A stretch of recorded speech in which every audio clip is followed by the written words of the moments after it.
മാസത്തിൽ ഈ 10 ദിവസങ്ങളിൽ തന്നെ അറഫാ ദിവസത്തിന്റെ അന്ന് സുബഹിക്ക് മുതൽ അയ്യാമുത് തശ്രീഖിന്റെ അവസാനത്തെ ദിവസത്തെ അസ്ർ നിസ്കാരത്തിന്റെ ശേഷം വരെ എല്ലാ നിസ്കാരങ്ങൾക്ക് ശേഷവും തക്ബീർ ചൊല്ലൽ പ്രത്യേകം സുന്നത്തുണ്ട്. ഫർദ് നിസ്കാരത്തിന് ശേഷം മാത്രമല്ല, നമ്മുടെ നാട്ടിൽ അങ്ങനെയുള്ളൂ ഇപ്പൊ അല്ലേ. ഇമാം ഒന്ന് തക്ബീർ നിസ്കാരം കഴിഞ്ഞാൽ ബാക്കിയുള്ളവർ ചൊല്ലും. സുന്നത്ത് നിസ്കാരത്തിന്റെ ശേഷവും ജനാസ നിസ്കാരത്തിന്റെ ശേഷം വരെ തക്ബീർ ചൊല്ലൽ പ്രത്യേകം സുന്നത്തുണ്ട്. ഇസ്ലാമിന്റെ ആഘോഷങ്ങൾ ഏറ്റവും വലിയ ആത്മീയമായ രൂപത്തിലാക്കുന്നതിന്റെ ഒരു ഭാഗം കൂടിയാണ് ഈ തക്ബീർ. മനുഷ്യനൊരിക്കലും ഒരാഘോഷം കൊണ്ടും അഹങ്കരിക്കാൻ പാടില്ല. അള്ളാഹുവിനെ മറന്നുകൊണ്ട് ഒരാഘോഷവും ഇസ്ലാമിലില്ല. ഈ 4 ദിവസങ്ങളിലും സഹോദരങ്ങളെ നോമ്പ് നോൽക്കൽ ഹറാമാണ്. നല്ല ഭക്ഷണങ്ങളും നല്ല പാനീയങ്ങളും വിതരണം ചെയ്യുന്നതോടൊപ്പം സൽക്കാരങ്ങളൊക്കെ കൊടുക്കുന്നതോടൊപ്പം എന്നാലും അള്ളാഹുവിനെ മറക്കരുത്. സുന്നത്ത് നിസ്കാരം കഴിഞ്ഞാലും ഫർദ് നിസ്കാരം കഴിഞ്ഞാലും അല്ലാഹു അക്ബർ അല്ലാഹു അക്ബർ അല്ലാഹു അക്ബർ ലാ ഇലാഹ ഇല്ലല്ലാഹു അല്ലാഹു അക്ബർ അല്ലാഹു അക്ബർ വലില്ലാഹിൽ ഹംദ്. അതേപോലെ ഈ 10 ദിവസങ്ങളിൽ ഓരോ രാത്രിയിലും ദുആഇന് വലിയ മഹത്വമുണ്ട്. നല്ലോണം അല്ലാഹുവിനോട് ദുആർക്കണം. മഹാരഥന്മാർ കൂടുതൽ ദുആർന്നിരുന്ന 10 ഈ ദുൽഹിജ്ജ 1 മുതൽ 10 വരെയുള്ള ദിനരാത്രങ്ങളിൽ അവര് നന്നായി ദുആ ചെയ്തിരുന്നു. അതിന്റെ മുമ്പ് ദുആർന്നതിനേക്കാൾ കൂടുതൽ ദുആർക്കണം, എണ്ണി പറഞ്ഞ് ദുആർക്കണം. രാത്തിന്റെ മഹത്വം മനസ്സിലാക്കി ദുആ ചെയ്യണം.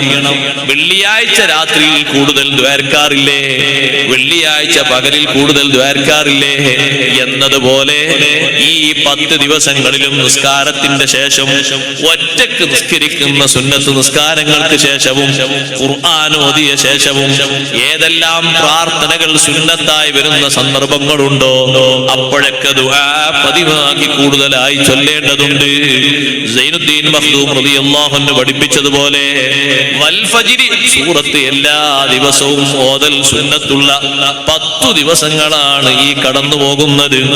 200 ഇഖ്ലാസ് സൂറത്ത് ഓതലും സുന്നത്താണെന്ന് ഫതുഹുൽ മുഈനിൽ കാണാം. ഇഖ്ലാസ് സൂറത്ത് വർദ്ധിപ്പിക്കാനും മഹത്വമുള്ള ദിവസങ്ങൾ. സഹോദരങ്ങളെ, നമ്മുടെ മുന്നിൽ എങ്ങനെയാണ് ഈ ദിവസങ്ങളെ ബഹുമാനിക്കേണ്ടത്? സ്വഹാബത്ത് ബഹുമാനിച്ചിരുന്നു എന്ന് ഖുർആൻ പണ്ഡിതന്മാർ രേഖപ്പെടുത്തുമ്പോ ആ ബഹുമാനത്തിന്റെ രൂപമാണ് ഈ പറയുന്നത്. മറ്റൊരു രൂപമുണ്ട്, 1 മുതൽ 9 വരെ നോമ്പ് നോറ്റുകൊണ്ടുള്ള ഒരു ബഹുമാനം. അതും ഒരു ബഹുമാനം തന്നെയാണ്.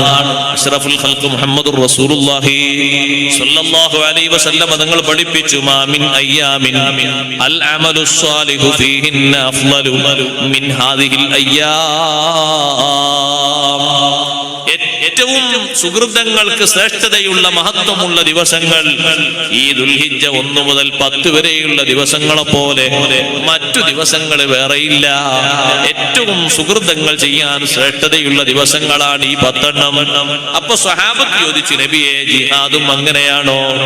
യുദ്ധം ഹറാമാക്കപ്പെട്ട മാസമാണല്ലോ ഈ ദുൽഹിജ്ജ മാസം. ജിഹാദിനും കൂടുതൽ മഹത്വമുള്ളത് ഈ 10 ദിവസങ്ങളാണോ? തങ്ങൾ പറഞ്ഞു, ജിഹാദും അങ്ങനെ തന്നെയാണ്. അനിവാര്യ ഘട്ടത്തിൽ ജിഹാദിന് വേണ്ടി പുറപ്പെടേണ്ടി വന്നാൽ ഏറ്റവും ശ്രേഷ്ഠതയുള്ള ജിഹാദ് ആ 10 ദിവസങ്ങളിൽ നിർവഹിക്കുന്ന ജിഹാദാണ്. നേരത്തെ പ്ലാൻ ചെയ്ത് ഒരു യുദ്ധം പ്ലാൻ ചെയ്ത് പോകാൻ പറ്റൂല. പക്ഷേ അനിവാര്യ ഘട്ടങ്ങളിൽ പ്രതിരോധിക്കേണ്ടി വന്നു.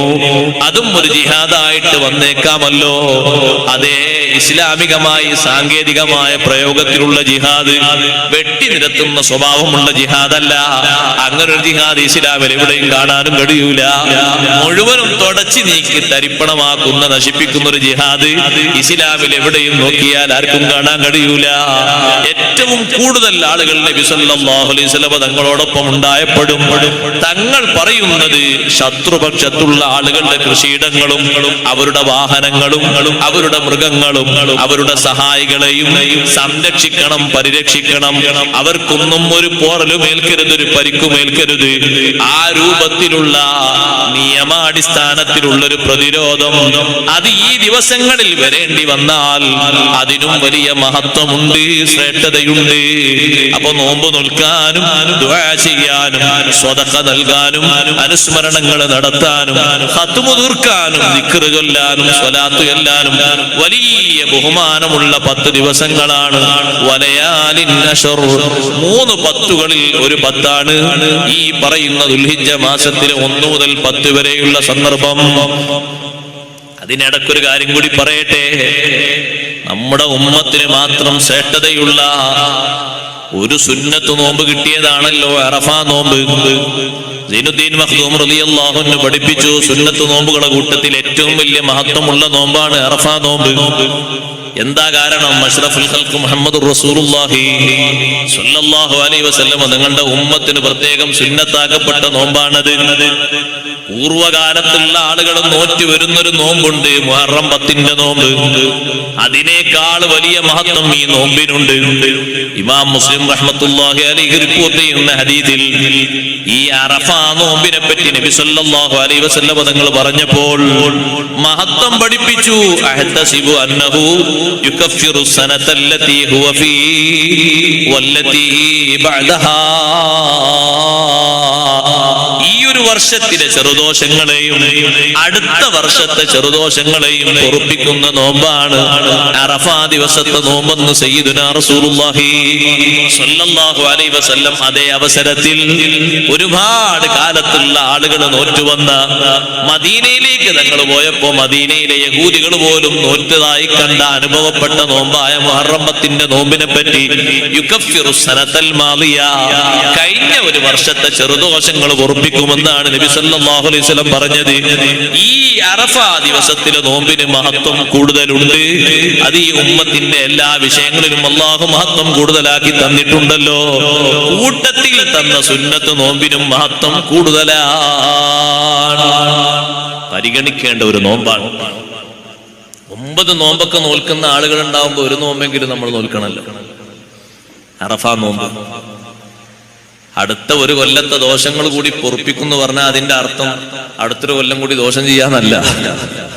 ഇബ്നു അബ്ബാസ് റളിയല്ലാഹു അൻഹു വിശദീകരിച്ചു, ഈ ഹദീസിൽ ഒരു സന്തോഷ വാർത്തയുണ്ട്.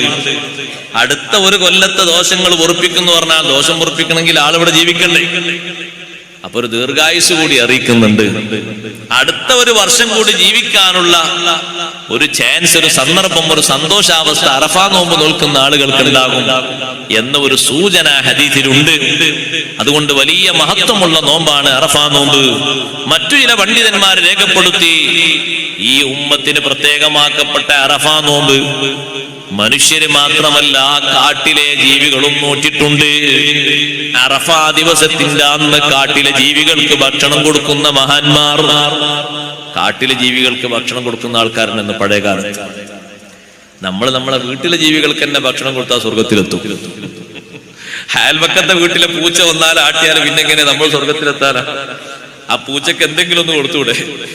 ഒരു കോഴി എങ്ങാനും ഗേറ്റ് തുറന്നിട്ടപ്പോ ഒന്ന് നമ്മളെ വീടിന്റെ പിൻവാതിലൂടെ വന്നു, പാത്രത്തിൽ വേസ്റ്റായി ഉപയോഗിച്ചു വെച്ച എന്തെങ്കിലും ധാന്യങ്ങളോ മറ്റോ കുത്തി തിന്നത് കണ്ടാൽ അപ്പ കൈയൊന്ന് കൊട്ടിയിട്ട് അതിനെ ആട്ടിക്കളയും. അതാരോ തിന്നോട്ടെ, ആര് തിന്നാലും കൂലി കിട്ടൂലേ? പക്ഷികൾ ഇങ്ങനെ ഭക്ഷിക്കുന്ന സമയത്ത്, ഒരു തോട്ടത്തിൽ പക്ഷികൾ ഇങ്ങനെ ഭക്ഷിക്കുന്ന സമയത്ത് ആ തോട്ടത്തിന്റെ ഉടമക്ക് നല്ല കൂലി കിട്ടുമെന്ന് പറഞ്ഞപ്പോ സ്വഹാബത്ത് ചോദിച്ചു, നബിയെ ഈ മൃഗങ്ങളൊക്കെ വന്ന് ഞങ്ങളെ തോട്ടത്തിൽ വന്ന് ഭക്ഷിച്ചാൽ എനിക്ക് കൂലി ഉണ്ടാവുമെന്ന് ചോദിച്ചു. അപ്പൊ തങ്ങൾ പറഞ്ഞു, ഫീ കുല്ലി കബിദിൻ വതുബത്തിൻ അജ്റുൻ, എല്ലാ റൂഹുള്ള ജീവികൾ ഭക്ഷിച്ചാൽ അതിനൊക്കെ കൂലിയുണ്ട്. അത് പക്ഷിയാകട്ടെ, കോഴിയാകട്ടെ, പൂച്ചയാകട്ടെ, നായയാകട്ടെ, പശുവാകട്ടെ, ആടാകട്ടെ, ഏത് വന്ന് ഭക്ഷിച്ചാലും അതിന് കൂലിയുണ്ട്. കൂലി നമ്മളെ നാവ് കൊണ്ട് പോകാൻ പാടില്ല എന്നേ ഉള്ളൂ. അപ്പൊ കാട്ടിലെ മൃഗങ്ങൾക്ക് ഭക്ഷണം കൊടുത്തിരുന്ന മഹാന്മാര് അറഫാ ദിവസത്തിന്റെ അന്ന് അവർക്ക് ഭക്ഷണം കൊണ്ടുപോയി കൊടുത്തപ്പോ കാട്ടിലെ ചില മൃഗങ്ങളൊക്കെ ആ ഭക്ഷണത്തിൽ നിന്ന് പുറംതിരിഞ്ഞു കഴിക്കാതെ. അപ്പൊ ഈ മഹാന്മാര് നോക്കി നിന്നു, സൂര്യ അസ്തമിച്ചതിന് ശേഷം ഇത് കഴിക്കുന്നുണ്ടോ? എപ്പോഴാ അത് കഴിക്കുന്നത്? സൂര്യൻ അസ്തമിച്ചപ്പോൾ മൃഗങ്ങൾ കൂട്ടമായി വന്ന് ഭക്ഷണം കഴിച്ചുപോയി. അതിൽ നിന്ന് അവർ മനസ്സിലാക്കിയ അറഫാ ദിവസത്തിലെ നോമ്പ് നമ്മൾ മാത്രമല്ല നോൽക്കുന്നത്, അവരും നോൽക്കുന്നുണ്ട്. അങ്ങനെ മനസ്സിലാക്കിയതുകൊണ്ടാണ് അവർ അങ്ങനെ പറഞ്ഞത്. അപ്പൊ അത്രയും വലിയ പുണ്യമുള്ള നോമ്പാണ് അറഫാ ദിവസത്തിലെ നോമ്പ്. അന്നത്തെ ദിവസത്തെ നോമ്പ് അറഫയിൽ നിൽക്കുന്ന ആളുകൾക്ക് സുന്നത്തില്ലെങ്കിലും നാട്ടിലെ നമുക്കെല്ലാവർക്കും അത് സുന്നത്താണ്. കഴിയുന്നവരൊക്കെ നോൽക്കണം. അള്ളാഹു നമുക്ക് തൗഫീഖ് നൽകട്ടെ. അതൊരു ബഹുമാനമാണ്. അറഫാ ദിവസത്തിന്റെ അന്ന് രാത്രി മഗ്രിബിന് ശേഷം വലിയ നിലക്ക് പ്രാർത്ഥന നടത്തണം. ഉത്തരം കിട്ടുമെന്ന് ഇമാം ശാഫിഈ റളിയല്ലാഹു അൻഹു ഉറപ്പിച്ചു പറഞ്ഞൊരു രാവാണ് പെരുന്നാൾ രാവിന്റെ ദുആ. നാളെ പെരുന്നാളാണെങ്കിൽ ഇന്ന് രാത്രി ഒരുക്കേണ്ട സാധനങ്ങളും സാമഗ്രികളൊക്കെ പകലിൽ വാങ്ങി വെക്കണം. രാത്രി മുഅ്മിനായ മനുഷ്യൻ നേരത്തെ ഭക്ഷണം